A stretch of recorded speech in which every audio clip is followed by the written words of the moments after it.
যে পানি খুব বেশি পরিষ্কার, কাচের মতো স্বচ্ছ, সেই পানিতে মাছ থাকে না। আবার দেখবেন যে পানি ময়লা শ্যাওলাযুক্ত, সেই পানিতে মাছ থাকে।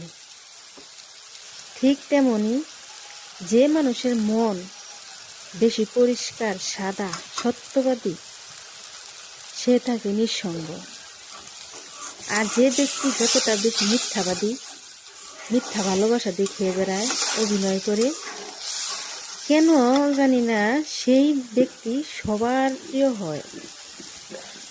এবং দেখবেন তার আশেপাশে মানুষের অভাব হয় না।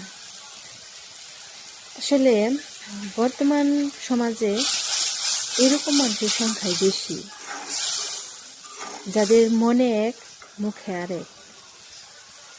তারা লোক দেখানো ভালোবাসা দেখিয়ে বেড়ায়।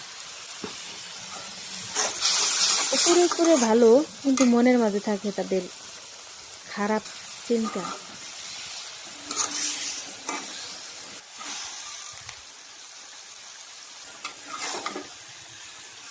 আবার সবাই এক না, সবাই যদি এক থাকতো তাহলে আসলে সমাজ, মানুষ চলতে পারতো না। ভালো মন্দ এই দুই মানুষ নিয়েই সমাজ, মানুষ নিয়ে দেশ। ভালো খারাপ সবাই থাকবে, কিন্তু আমাদের থাকতে হবে সৎ, এবং সবার সামনেই মনে যা থাকবে প্রকাশেও তাই আনতে হবে।